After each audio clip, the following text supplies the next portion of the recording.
non. Parce que nous sommes en route. Non. Nous sommes en route. On a une réalisation qui nous permet de noter, on fait la règle 3. Fais-nous la règle 3.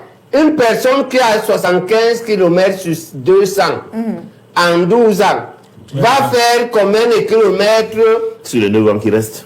Sur les 9 ans qui restent. Donc vous ne vous rendez pas compte qu'il y a une accélération. C'est chez moi. Vous avez arrêté ça chez moi à Dibodi. C'est là qu'on va s'arrêter. Ça part je vais vous dire, votre tribalisme, le projet... Il n'y a pas de tribalisme. Vous ne voulez pas qu'aider à sortir de... Écoutez. Si vous avez commencé par Douala, ça sera arrivé à aider. Je n'ai jamais... Et c'est ça que vous ne voulez pas. Maintenant, il dit que nous, je comprends. C'est ça. C'est le tribalisme. Je comprends. La basaphobie. Donc, la capitale du Cameroun, c'est Douala.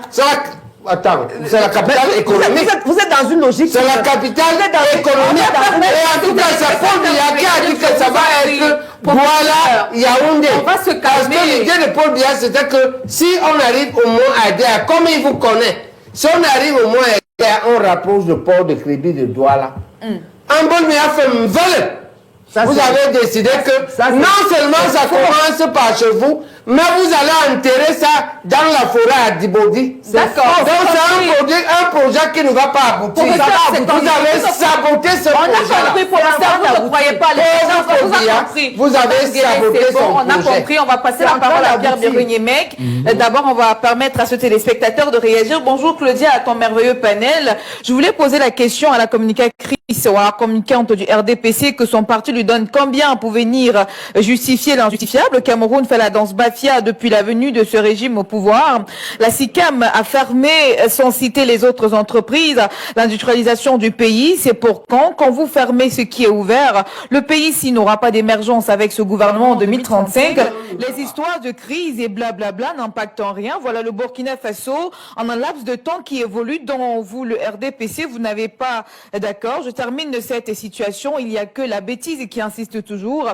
C'est l'enfant de Vogada qui nous écrit, Pierre Birunier-Mec, sur la question du jour. La question fondamentale est celle de savoir est-ce qu'on atteindra l'émergence en 2035. D'accord. Moi, je rends grâce à Dieu d'avoir fait philosophie. Oui. Le prof Baebek a dit ici que le rôle d'une communauté, c'est de défendre ses membres, non? Donc je crois que si le RDPC est une communauté politique, le rôle des membres du RDPC, c'est de défendre le RDPC. Non, là il faut qu'elle défende, il a dit ça.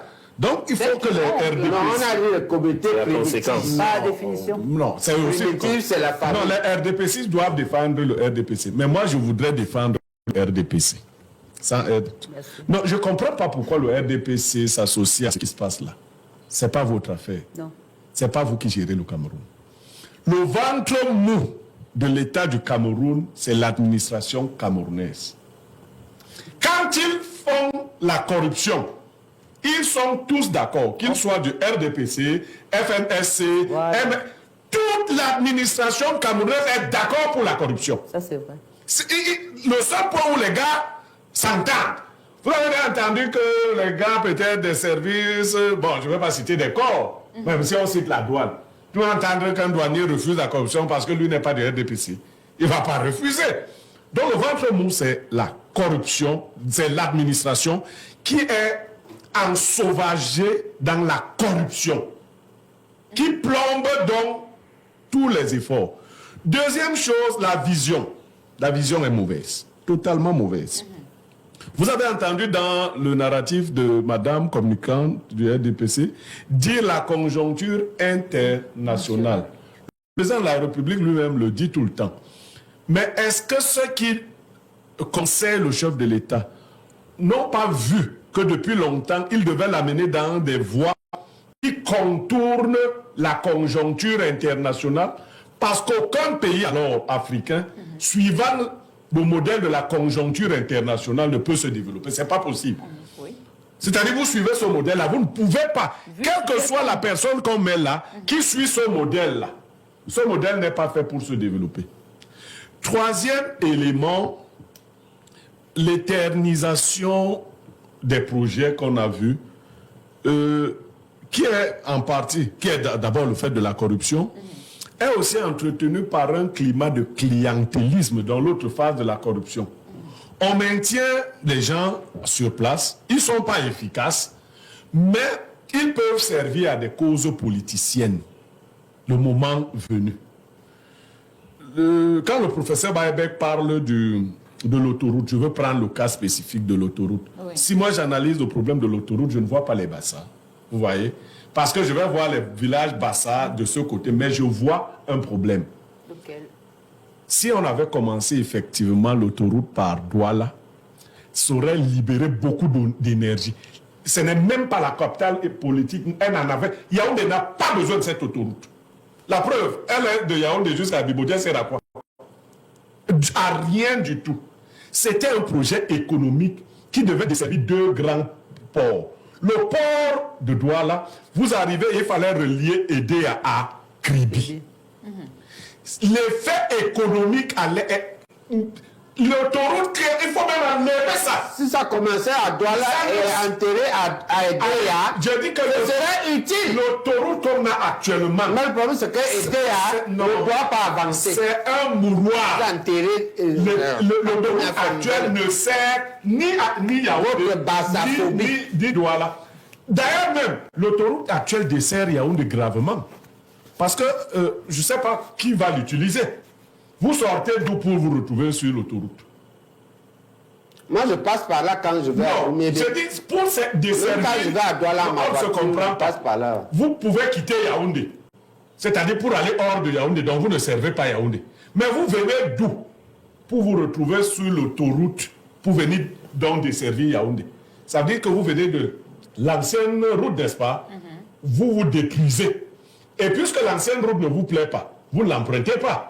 Donc, Yaoundé n'a aucun bénéfice de cette autoroute. La preuve, elle est en train d'être encerclée par les herbes et personne ne l'entretient.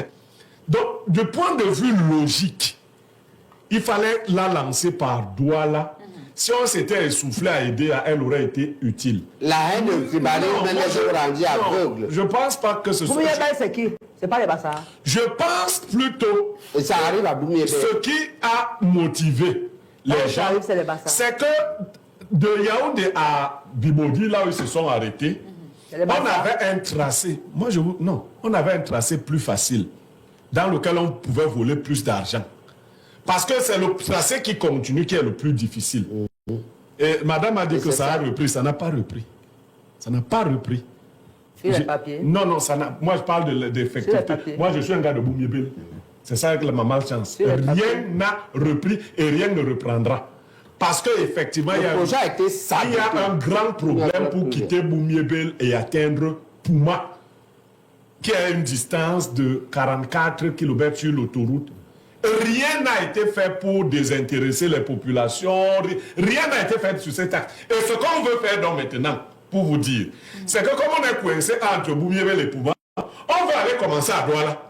C'est-à-dire que l'État du Cameroun est quand même amusant. Hein. C'est-à-dire on va faire des morceaux d'autoroute. On va faire une autoroute. Bon, enfin, moi, j'ai... Mais là-bas ne dédommage pas. Il y a l'autoroute Yaoundé-Boumiébel. Arrêtons ça comme ça.